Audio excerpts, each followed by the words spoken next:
चलिए आगे बढ़ते हैं। त्रिशा केस को लेकर सुप्रीम कोर्ट में सुनवाई जारी है। सीजेआई सूर्यकांत की अध्यक्षता वाली बेंच अब हियरिंग कर रही है।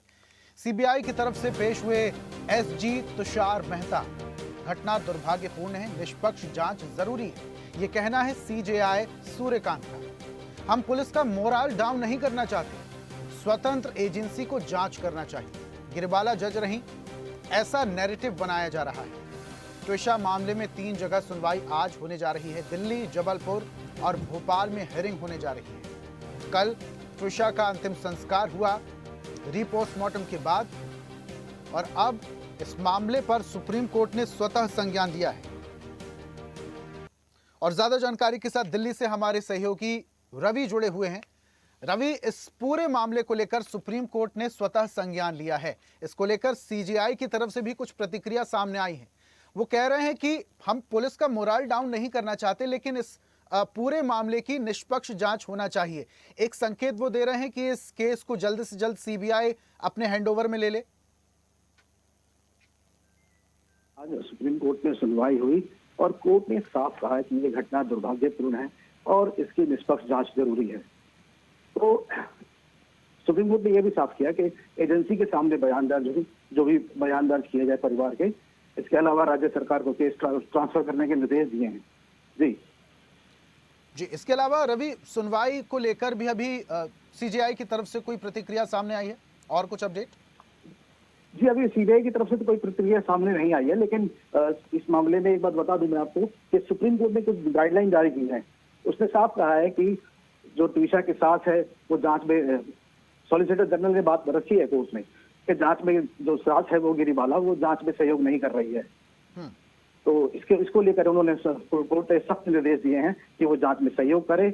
और इसके अलावा मीडिया के लिए भी गाइडलाइन जारी की है। मीडिया के मामले में उन्होंने कहा है कि मीडिया वालों को निर्देश दिए हैं, एक गाइडलाइन जारी की है कि परिवार वालों को इंटरव्यू मीडिया ना दिखाए। जो कानूनी प्रोसेस है उसी हिसाब से केस को जांच उसकी होती रहे, उस पर ध्यान दिया जाए, ना कि परिवार के बयानबाजी से केस को एक मीडिया ट्रायल शुरू किया जाए।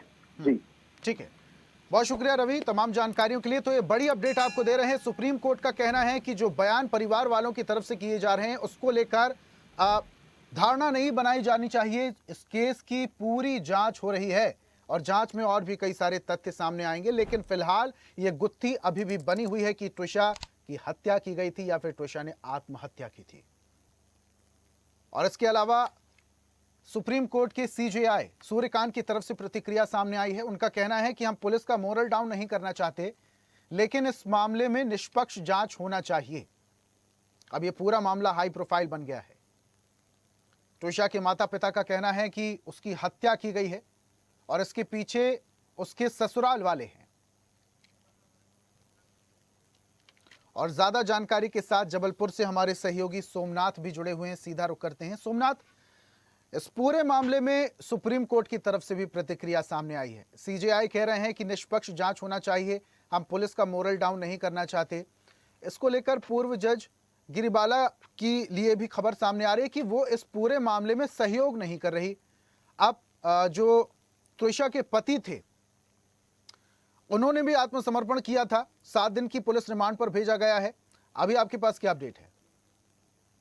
देखिए, आज मध्य प्रदेश हाई कोर्ट आज जबलपुर में उसकी सुनवाई है। 2:30 बजे उसकी सुनवाई की जाएगी। और जो गिरिबाला उसको अग्रिम जमानत मिली है, उस जमानत को कैंसिल करने के लिए याचिका लगी हुई है और इसमें आज अहम सुनवाई होना है।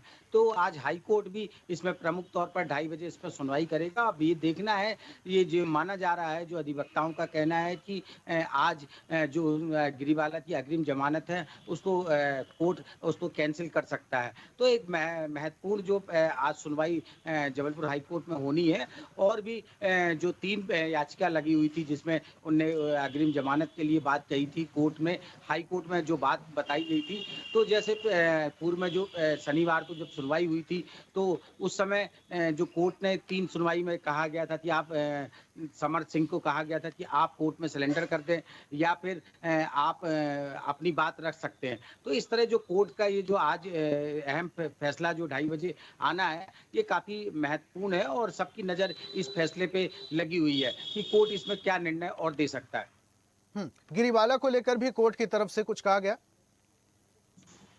जी, गिरीवाला की तरफ से अपनी तरफ से पक्ष रखा जा रहा है कि उनने कई चीज़ें जैसे बताया, पुलिस को ही बताया, और उनके जो अधिवक्ता उनके द्वारा भी ये कहा गया था कि बहू को जो जिस तरह वो काम करती थी, काम घर में नहीं करती थी, कुछ भी ज़रा-ज़रा सी बात पे चिड़चिड़ाती थी, ऐसे कई तथ्य जो सामने आ रहे हैं। तो गिरीवाला के ऊपर भी सवाल उठ रहे हैं, क्योंकि जिस तरह उसने जजों को फ़ोन किया, कई कॉल किए घटना के बाद, और इस तरह के कई सवाल है। तो जो आज उसका पक्ष जो मृतक टिप्सका के वकील द्वारा पक्ष रखा जाएगा, और कई बात पर उनके द्वारा इस बात पे कही जाएगी कि जो अग्रिम जमानत है उसको रद्द किया जाए और कार्रवाई की जाए, और जो कॉल डिटेल्स है उसके लिए भी विशेष तौर पर कहा गया है।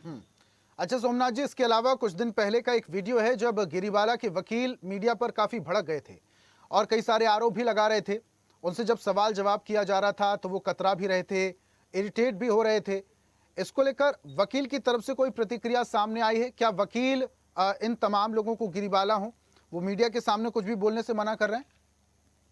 देखिए, ये भोपाल का मामला, जब गिरीवाला अपने घर से निकल रही थी, वकील उनके साथ में जा रहे थे, वकील से मीडिया ने बात करने की कोशिश की, लेकिन वकील ने जिस तरह शब्दों का प्रयोग किया, मीडिया से बातचीत करने से इनकार किया, वो काफी मतलब दुखद था। क्योंकि जिस तरह उनके द्वारा प्रतिक्रिया दी गई, वकील के द्वारा की गई, अगर मीडिया आपसे बात कर रही है तो आपसे सिर्फ जानकारी ले रहा है, आप अपना पक्ष रख सकते हैं। अगर एक पक्ष दूसरा पक्ष नहीं रख पा रहा है तो मीडिया का यही दायित्व बनता है कि आप अगर अपनी बात रखना चाहते तो रखते। जबलपुर में भी इसी तरह का हुआ था, जब जिला कोर्ट में समर सिंह को पेश किया जा रहा था, उस समय भी मीडिया समर सिंह से लगातार बात करने की कोशिश की जा रही थी। 32 नंबर कोर्ट में वो जाके बैठ गए थे, जो कि 2 नंबर कोर्ट में जाना था। फिर वो 2 नंबर कोर्ट के बाद से जिला न्यायालय पहुंच गए। जिला न्यायालय के जो जिला बार एसोसिएशन की कोर्ट अंदर वहां चैम्बर में पहुंच गया, और वहां रहने के बाद उनकी मीडिया और वकीलों से काफी हाथापाई स्थिति बन गई थी। मीडिया और